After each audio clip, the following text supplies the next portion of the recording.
Okay, good afternoon. Okay. Nobody else. Good afternoon. Good afternoon. This is a theatre. I don't think I've seen any of you here before. Anyone been in before? One person, two people. Oh, wonderful. I'm John. I run the theatre, and normally we have a lot of thespians prancing around on stage. Today's something very different. I'm just out here really to give you the housekeeping, which means to tell you as far exit in that corner and also where you came in. Also, could you please turn off your mobile telephones and probably interrupt the fine words you're about to hear. And you're very welcome to bring a drink up from the pub downstairs. We just ask you please take your glasses back down at the end, and we also ask you not to bring food up, because we don't have any little furry things running around, and we don't want to encourage little furry things running around, so no food, but drink as much as you like. And I think that's all the official announcements. If you'd like to ever come back here and see a show, we are part of the Camden Fringe Festival, which takes place in August. There's about 20 odd venues. We're one of them. There's lots of leaflets and brochures outside. The next play here is The Bald Prima Donna, which opens on Tuesday, which will be very different to what you're up to today. With all that said, thank you very much for coming. I'll hand you over to Paul to introduce today's event. Thank you very much, John. Thank you for lending us your theatre today. Good afternoon, everybody. My name's Paul Adams. I'm going to be your compere host for today.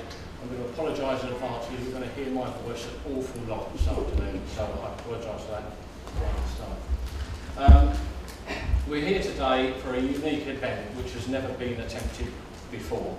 And throughout the day we'll be attempting to explore and examine in great depth and in many very diverse ways a phenomenon, an entity which has become known for over 40 years as the Highgate Vampire. Now, traditionally, the Highgate Vampire has been a highly contentious topic in the Fortean world, Fortean sphere, and this is something which also makes today very different. The whole attitude of today is that we're geared around creating a friendly, respectful environment where we all learn from each other. There are many experts in the field in this theatre with us today who all have their own specialisms and areas of study. But there are no experts on the Highgate Vampire. We aren't here today to push any kind of agenda as to what it might be, even if it exists at all. And we would appreciate it if everyone here today enters into the spirit of our symposium and treats each other's views and in some cases experiences, because we do have witnesses with us today who are going to be sharing their experiences, if it can be all treated with respect. Now, don't be shy. We want you to get involved with the discussions as the day progresses. There'll be many opportunities for questions and answers throughout the day, sometimes at the end of the debates, and particularly at the end of the day, around about 6:45, when we open the big ghost debate, which closes the symposium today. Now, you should have all been given feedback slips on your way in.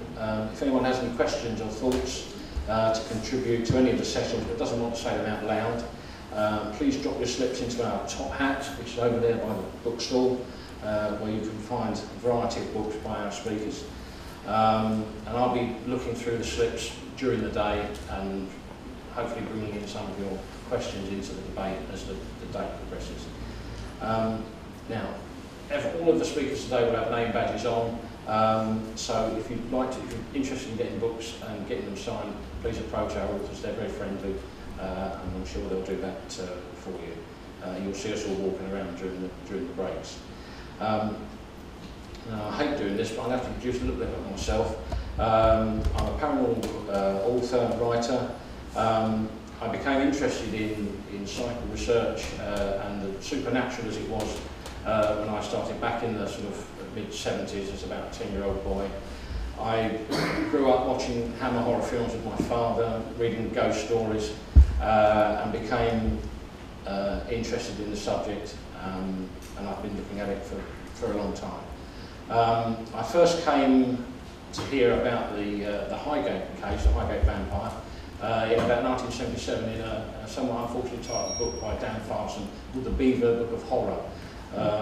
which sort of captivated my interest. And then other books like these sort of luridly titled things like Basil Popper's Vampire in Legend, Fact and Art, James Dickey's The Undead, all had these fleeting references to this Highgate case. And if you wind the clock forward now, a couple of years ago, I started writing a book about vampires in British culture called Redmond McWilliams, which was published last year.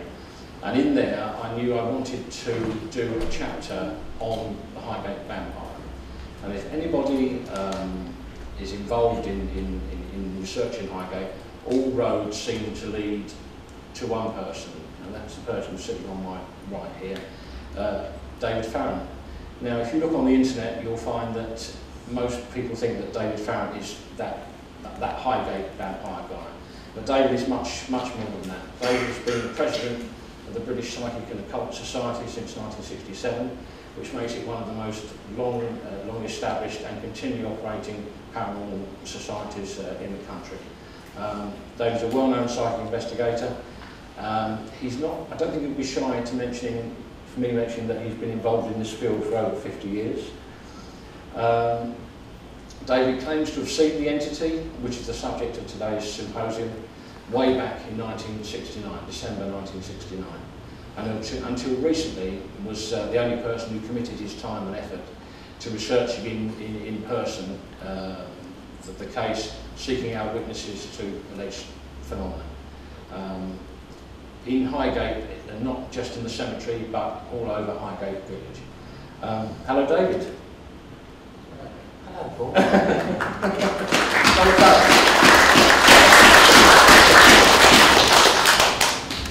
Well, thanks for giving my age away. I'm sure you'll forgive me for it. David, what would you like to get out of today's event? Well, I think it's a unique opportunity. Most people in London, or all over the world for that matter, thanks to the internet, know about the Highgate Vampire. I'd just like to say very quickly, right at the beginning, and I always say this at the beginning of any talks I happen to give, and if people don't like it, I say, well, I won't talk then, but they usually just say, go ahead. But all I'd like to say is, I do not accept the existence of blood-sucking vampires. Psychic phenomena, ghosts if we must call them that, phantom entities, unseen apparitions, yes, but that is a completely different matter. I don't deny the existence of those, or I wouldn't be running the BPOS, but I do deny the existence of blood-sucking vampires. So what I'd like to get out of it really, Paul, is for people to try and understand that and stop associating my name with staking vampires and all that sort of nonsense, and to try and understand that what appeared in Highgate Cemetery is genuine. And I'm not dismissing that. It's something that has been seen there for many, many decades, even generations. And I'd just like people to understand that. Good, good. Now, you said that you don't believe in blood-sucking vampires, but we're going to watch a clip now, which some people in the audience might be confused by that statement. We're going to be watching a short clip from a BBC television programme called 24 Hours, which was broadcast in August 1970. Now, this gives a real feel for the climate of Highgate of former times.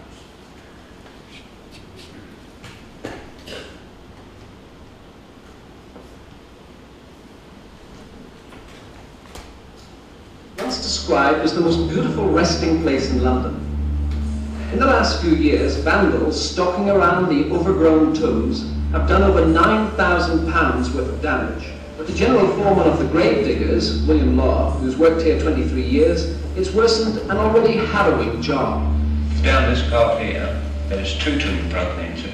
One on the left-hand side here, the doors were broken open, the coffin was half pulled over, and a big iron stake stuck through into the coffin. These indications of a black ritualism at work aroused the curiosity of Sean Manchester, 26-year-old president of the British Occult Society, an organisation that practices the art of white magic, the combat of evil. Our first report indicated that there may be a vampire in Highgate Cemetery. A spectre was seen at that gate there, appearing to come from here, which leads to the catacombs. The former associate of Mr. Manchester, Alan Farrant, who used to run this tobacconist shop in Highgate, decided to pay a midnight visit to the cemetery to combat the vampire once and for all. He armed himself with a cross and stake and crouched between the tombstones waiting. Have you ever seen this vampire? I have seen it, yes. I saw it last February and I saw it on 2 occasions. What was it like? It took the form of a tall, grey figure, about 8 feet tall, and it seemed to glide off the path without making any noise. The only certain way of destroying an undead is by driving a wooden stake, like the one I have here, straight through the heart, one blow. But I think they're nutcases, actually. That's my plan. I worked here all night long, all day long, all night long. I've never seen nothing, so I don't see why they should see something.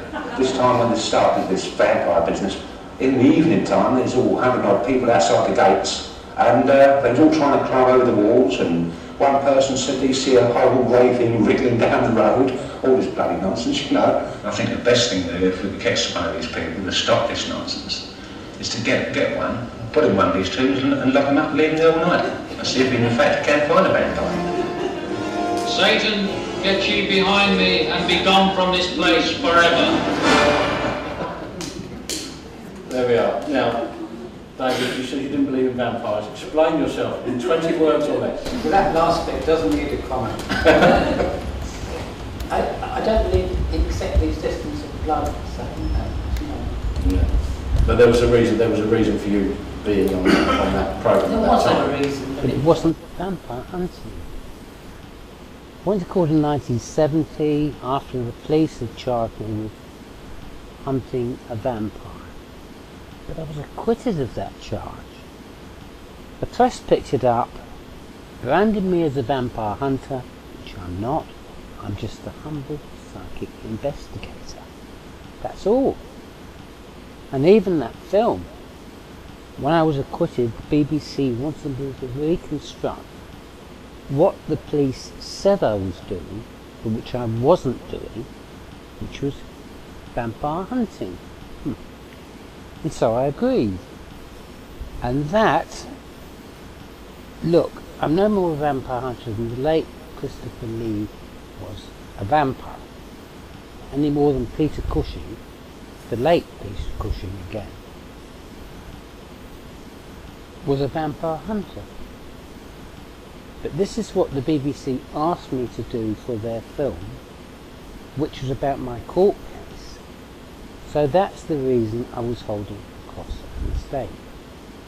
But people still think I was hunting vampires. So if you think that the Highgate Vampire is basically what you've just seen on the screen, it's not. The purpose of today is to go beyond the Highgate Vampire and break down what this case is all about. So we're going to move into our first stop. I'll start to say at the beginning, one thing that can hamper research into historic cases of alleged phenomenal paranormal and psychic activity is a lack of contemporary information such as eyewitness accounts and reports and statements from experience. And this is particularly the case if such a case of haunting of unexplained phenomena happens over a broad period of time, such as Highgate, and involves many disparate testimonies and accounts, often by people who have no real interest in psychical matters. The collation and preservation of this material, including contemporary reports and newspaper and press accounts, is vital if something that even high-profile cases can suffer from. Now, our first speaker, Redmond McWilliams, has taken an avid and practical interest in the Highgate Vampire phenomenon for many years, and is actively involved in chronicling and recording for posterity and continuing the work of David Farrant and recording this vast amount of material pertaining to this case. An honours graduate in psychology from Plymouth University, Redmond is the founder of the Highgate Cemetery Vampire Appreciation Society Facebook group and forum, which currently has over 1,100 members, and is himself currently compiling a book which will present an accurate and authoritative record of the Highgate Vampire case. Having had some experience of researching it myself, I know how important and valuable to future researchers such a document will be. Now, I know also that Redmond also enjoys and appreciates the fictional potential of the subject, and I understand that he's also working on a Hammer Horror, Dennis Wheatley style novel based on historic events at Highgate. I don't think Redmond will be revealing any plot secrets on that this afternoon. What he is now going to do is to set the scene and present Haunted Highgate, a paranormal chronology. Please welcome to the Highgate Vampire Symposium, Redmond McWilliams.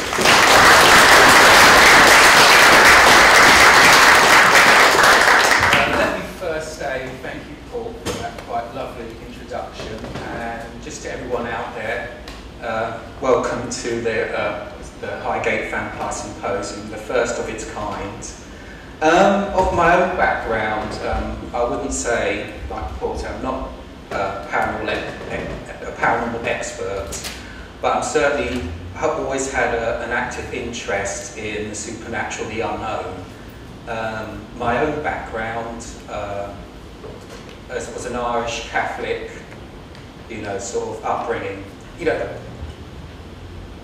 the sort of environment that my father was very much with a strong Catholic belief, but particularly in Ireland, there's a strong heritage in Irish folk stories, about ghosts and haunted castles, all that kind of thing. So that sort of got me interested in, this sort of sphere. My first kind of, my first introduction to the Highgate Vamp was probably quite similar to Paul, from reading, encyclopedias from the library on the paranormal, the unknown, and you get sort of mentions of a vampire. Some would say a ghost that was allegedly roaming the cemetery, Highgate Cemetery, in the late 60s, early 70s. And I remember, David making an appearance on television, and so do Sean Manchester, and suddenly quickly picked up there's quite conflicting narratives, well, two main narratives that appear, at first instance, for a certain extent, to contradict each other. As like David has already said, he believes that the thing he encountered one late December 1969 was probably a ghost. And for Manchester, he's always had been the conviction that he was a vampire. And anyway, probably it's best if I start to get started on this actual talk, because it's 25 minutes long, and it's essentially a chronology of the Highgate Vampire phenomenon. And I suddenly thought, I was asked by David Farrant to open this talk, open this symposium of this talk, and I thought, well, how would I best approach this, and I suddenly thought, well, the best way is to really start off with an actual investigation that was conducted by David Farrant and his group, and then the press interest, and then maybe establish a sort of timeline of the alleged sightings. Okay, probably best that I get started.